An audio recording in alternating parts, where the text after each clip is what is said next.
¿Alguna vez te has preguntado quiénes son los adventistas del séptimo día y de dónde vienen? Quizás los conoces por sus hospitales, sus universidades o porque guardan el sábado en lugar del domingo. Pero su historia es mucho más profunda y fascinante. Es una historia de fe, de búsqueda de la verdad y de un movimiento que surgió en un momento de gran efervescencia religiosa. Acompáñame en este viaje para descubrir los orígenes y el desarrollo de una de las iglesias con mayor crecimiento en el mundo. Todo comienza a principios del siglo XIX, en una región de Estados Unidos conocida como el Distrito Quemado. No es que se incendiara, sino que estaba ardiendo con un fervor religioso sin precedentes. En este ambiente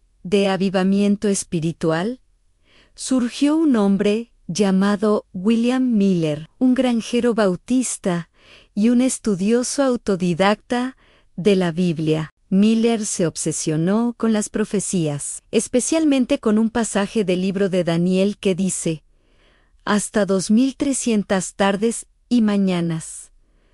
Luego, el santuario será purificado. Después de años de estudio minucioso, llegó a una conclusión que sacudiría al mundo cristiano de su época, basándose en el principio de que un día profético equivale a un año literal. Miller calculó que la purificación del santuario, que él interpretaba como la segunda venida de Cristo a la tierra, ocurriría alrededor del año 1843. Imagínate la emoción. La noticia se extendió como la pólvora. Miles de personas de diferentes iglesias y clases sociales se unieron al movimiento, que pasó a conocerse como el movimiento Millerita. Vendieron sus propiedades, dejaron sus trabajos y se prepararon para recibir a Jesús. La fecha fue ajustada. Más tarde, al 22 de octubre de 1844, amplia gente esperaba con ansias, con los ojos fijos en el cielo. Pero el 22 de octubre de 1844 llegó y pasó. El sol salió, el sol se puso, ¿y Jesús no regresó? El día siguiente, el 23 de octubre, fue un día de profunda tristeza y confusión. Este evento se conoce en la historia adventista como el Gran Chasco. Muchos abandonaron la fe, desilusionados y avergonzados. Se sintieron engañados.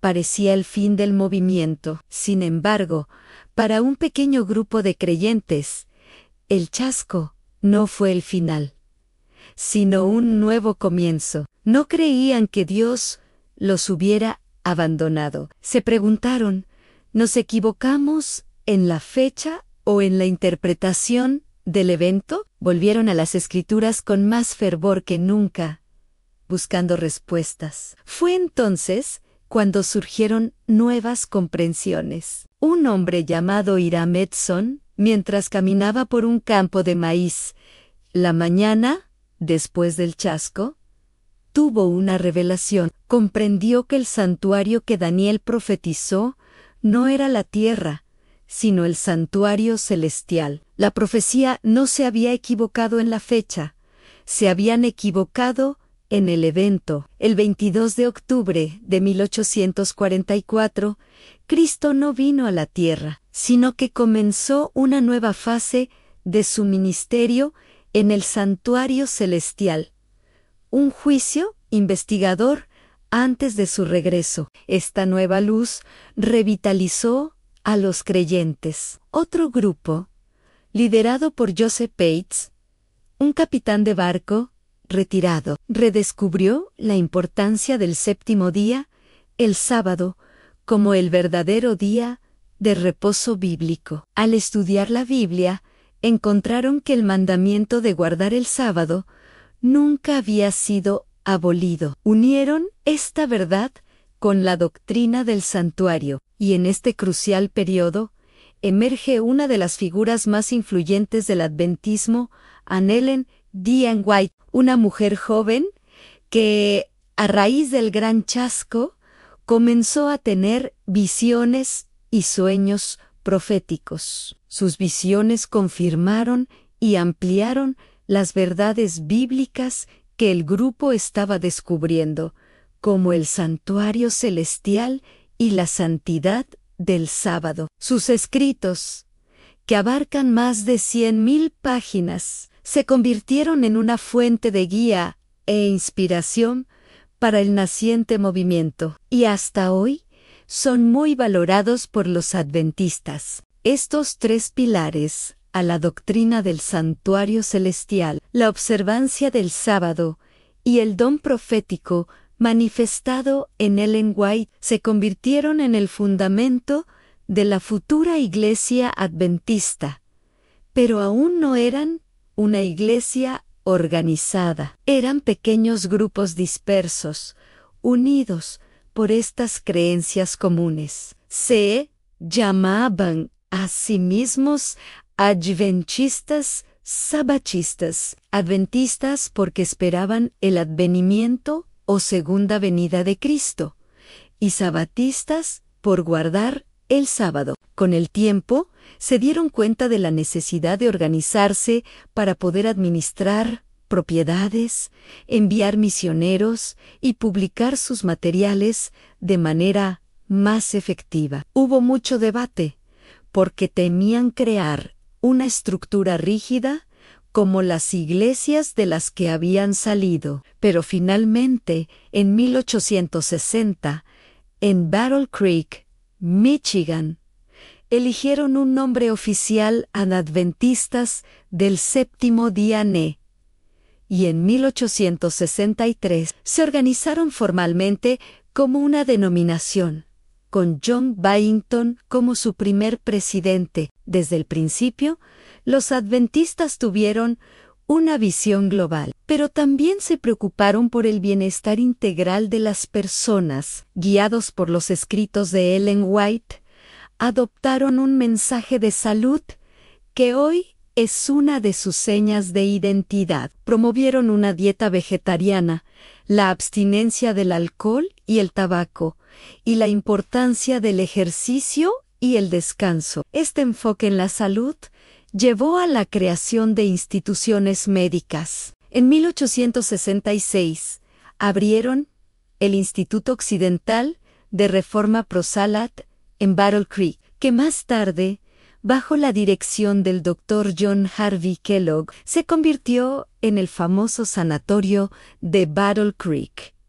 Este fue el inicio de una red mundial de hospitales, clínicas y sanatorios adventistas que hoy sirven a millones de personas. La educación fue otro pilar fundamental. Creían que la educación debía desarrollar armoniosamente el aspecto físico, mental y espiritual. En 1872 abrieron su primera escuela, que se convertiría en la Universidad de Andrews. Hoy, el sistema educativo adventista es uno de los más grandes del mundo, con miles de escuelas, colegios y universidades en todos los continentes. A medida que la iglesia crecía, su mensaje comenzó a cruzar fronteras. En 1874, enviaron a su primer misionero oficial, J. N. Andrews, a Suiza. Este fue el comienzo de una expansión misionera explosiva. Los adventistas llevaron su mensaje de esperanza a Europa, Australia, África, Asia y América Latina. Hoy, la Iglesia Adventista del Séptimo Día está presente en más de 200 países y territorios, con una membresía que supera los 22 millones de personas. Su diversidad es asombrosa. Puedes encontrar adventistas en las selvas del Amazonas, en las grandes ciudades de Asia y en las remotas islas del Pacífico. adoran en cientos de idiomas y dialectos, pero están unidos por un conjunto de 28 creencias fundamentales. Su esperanza en la pronta venida de Jesús y su compromiso de servir a la humanidad. La historia adventista es una historia de transformación. De un pequeño grupo de creyentes desilusionados surgió un movimiento global que ha impactado al mundo a través de la salud, la educación y la ayuda humanitaria. Es la historia de cómo una gran decepción se convirtió en una misión mundial. Y esa misión continúa hoy. Los adventistas siguen esperando la segunda venida de Jesús, pero mientras esperan, se esfuerzan por hacer de este mundo un lugar mejor, compartiendo un mensaje de salud, esperanza y salvación. Su historia es un testimonio del poder de la fe para superar la adversidad y transformar vidas. Gracias por acompañarme en este recorrido por la historia de los adventistas del séptimo día. Si te ha parecido interesante y quieres saber más sobre sus creencias o su trabajo en el mundo, déjame un comentario. No olvides darle like a este video y suscribirte al canal para más contenido como este. Nos vemos en el próximo video.